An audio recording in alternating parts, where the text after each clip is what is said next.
नमस्कार, आप देख रहे हैं देश दिन भर। मैं हूं आपके साथ उन्नति भटनागर। बुलेटिन का आगाज बड़ी खबर के साथ, जहां जय सिया राम वाले बयान पर अब सियासत तेज हो गई है। राहुल के बयान पर केशव प्रसाद मौर्य ने पलटवार भी किया है। बीजेपी ने जय सिया राम बोलने के लिए विवश किया। ये कांग्रेस विचारधारा की हार है। भगवान श्री राम के अस्तित्व को नकारने वाली कांग्रेस के सांसद राहुल गांधी जी को जय सिया राम न सही, भाजपा ने जय सिया राम बोलने के लिए विवश कर ही दिया। तो देखिए किस तरीके से ये पूरा पलटवार किया गया है। डिप्टी सीएम केशव प्रसाद मौर्य की तरफ से उन्होंने बाकायदा ट्वीट किया और आड़े हाथों लिया है राहुल गांधी को। पब्लिक स्टंट, पॉलिटिकल स्टंट कहीं ना कहीं इसे करार दिया है कि चुनाव नजदीक है और इसके चलते बीजेपी की विवशता में आकर राहुल गांधी ने जय सिया राम कहा है। तो ये उनका पूरा ट्वीट है जो कि आपको बता रहे हैं। उन्होंने कहा है कि भगवान श्री राम के अस्तित्व को नकारने वाली कांग्रेस के सांसद श्री राहुल गांधी जी को जय श्री राम न सही, भाजपा ने जय सिया राम बोलने के लिए विवश कर दिया। यह भाजपा की वैचारिक विजय और कांग्रेसी विचारधारा की हार है। अभी आपसे जय श्री राधा रानी सरकार की और जय श्री कृष्ण भी कहलवाना है।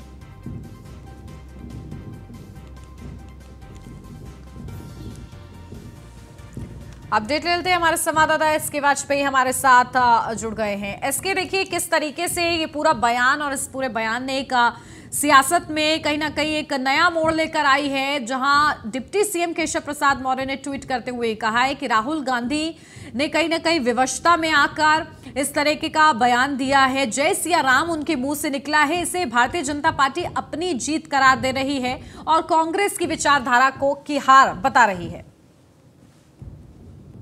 बिल्कुल, अगर हम देखें तो कई चुनाव हैं और सीधे तौर पर राहुल गांधी अगर हम देखें तो भारत जोड़ो यात्रा लेकर लगातार चल रहे हैं। विभिन्न प्रदेशों से उनकी यात्रा गुजरती हुई उत्तर प्रदेश भी आने वाली है और अगले सप्ताह वो उत्तर प्रदेश पहुंच जाएगी।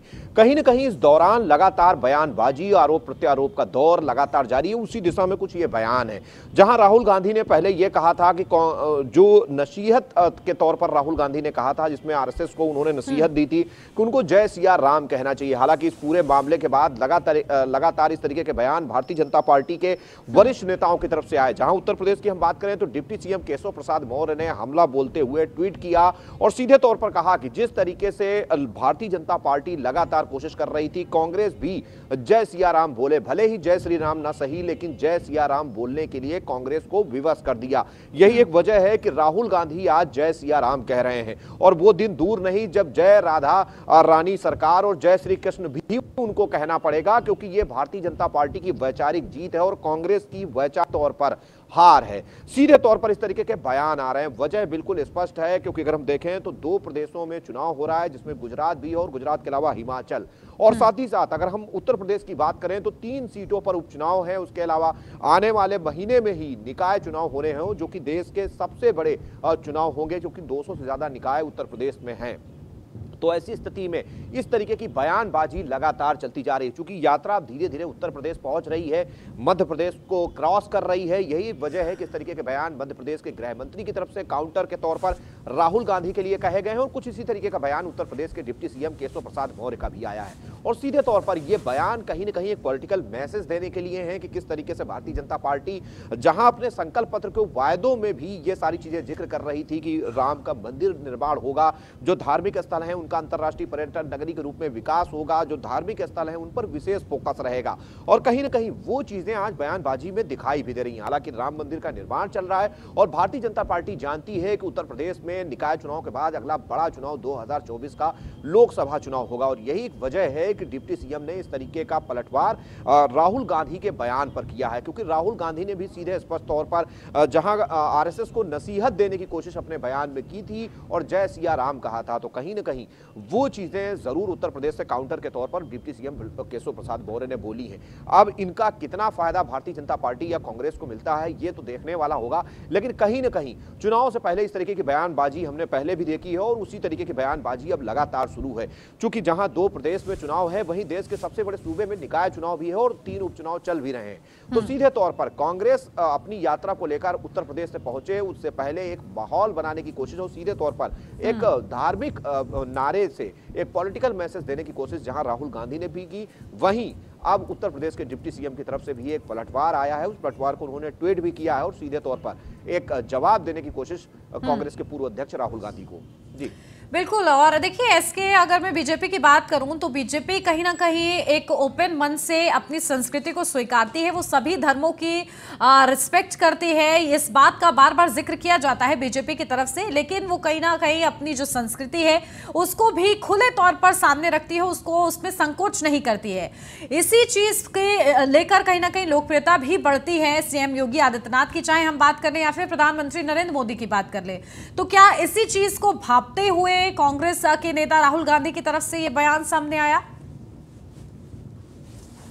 बिल्कुल सीधे तौर पर अगर हम इन सारी चीजों को देखेंगे तो भारतीय जनता पार्टी, अगर हम उज्जैन में जाएंगे तो महाकाल कॉरिडोर का निर्माण मध्य प्रदेश में भारतीय जनता पार्टी की तरफ से कराया गया। क्योंकि वहां पर भी बीजेपी की सरकार है, केंद्र में बीजेपी की सरकार है, तो निश्चित तौर पर यह निर्माण हुआ। अगर हम उत्तर प्रदेश की बात करें तो जहां काशी कॉरिडोर, उसके अलावा भगवान राम मंदिर का निर्माण चल रहा है उत्तर प्रदेश में, चाहे वो विंध्याचल धाम हो, चित्रकूट धाम हो, या उसके अलावा ब्रज विकास परिषद बोर्ड का गठन हो, इस तरीके के बोर्ड भी उत्तर प्रदेश में गठित किए गए हैं। और सीधे तौर पर भारतीय जनता पार्टी को इसका फायदा मिलता हुआ भी दिखाई दिया है, चाहे वो मध्य प्रदेश हो या उत्तर प्रदेश या देश के दूसरे सूबे। और सीधे तौर पर उत्तर प्रदेश में बड़े पैमाने पर भारतीय जनता पार्टी ने जीत भी दर्ज की भी 2022 के विधानसभा चुनावों में। तो कहीं ना कहीं जो पॉलिटिकल माइलेज है वो धार्मिक चीजों का भारतीय जनता पार्टी को मिलता रहा है। और सीधे तौर पर अगर हम देखें तो 2022 के विधानसभा चुनाव से पहले बीजेपी ने एक भव्य आयोजन किया था, जब काशी कॉरिडोर का उद्घाटन हुआ था। प्रधानमंत्री आए थे, 3 दिन तक काशी में रुके थे और उसका एक मैसेज भी पूरे देश में गया, न केवल उत्तर प्रदेश बल्कि देश में। तो सीधे तौर पर बीजेपी इन सारे मुद्दों की, इन सारे नारों की अहमियत को समझती है, वो जानती है कि इनका कितना फायदा आने वाले समय में इलेक्शंस में मिल सकता है। और कांग्रेस कहीं ना कहीं इन सारी चीजों को समझ रही। यही वजह है कि राहुल गांधी अपने रास्ते में पड़ने वाले हर मंदिर मठ में लगातार मत्था टेक रहे हैं। और बीजेपी जहां इस तरीके के आरोप लगाती रही है कि चुनाव के बाकी समय में राहुल गांधी किसी मंदिर नहीं जाते, लेकिन अब राहुल गांधी चूंकि यात्रा लेकर चल रहे हैं तो सीधे तौर पर चाहे उज्जैन का महाकाल हो या उसके पहले वो जिन जिन प्रदेशों से होते हुए आए हैं वहां पर भी जो मंदिर पड़े हैं उन्होंने माथा टेका है और सीधे तौर पर भगवा भी धारण उन्होंने किया है। और इस तरीके की एक नसीहत भी उन्होंने आरएसएस को देने की कोशिश की। तो सीधे तौर पर अगर हम देखें तो बीजेपी का, अगर हम अनुसांगिक संगठन के तौर पर बात करें तो आरएसएस काम करती है। तो कहीं ना कहीं उस पर जब इस तरीके की टिप्पणी राहुल गांधी की तरफ से की गई तो बीजेपी की तरफ से जवाब आना लाजमी था। और सीधे तौर पर राहुल गांधी चूंकि मध्य प्रदेश में है तो मध्य प्रदेश के गृह मंत्री नरोत्तम मिश्रा की तरफ से बयान आता है। चूंकि अब वो उत्तर प्रदेश आने वाले हैं और अगले सप्ताह उनकी यात्रा उत्तर प्रदेश पहुंचेगी, उससे पहले उत्तर प्रदेश के डिप्टी सीएम ने कहीं ना कहीं एक पलटवार किया है और सीधे तौर पर यह बताने की कोशिश लोगों को की है कि जहां पहले कांग्रेस इन सारी चीजों को नकारती रही है, लेकिन अब राहुल गांधी खुद कह रहे हैं कि जय सिया राम कहना चाहिए।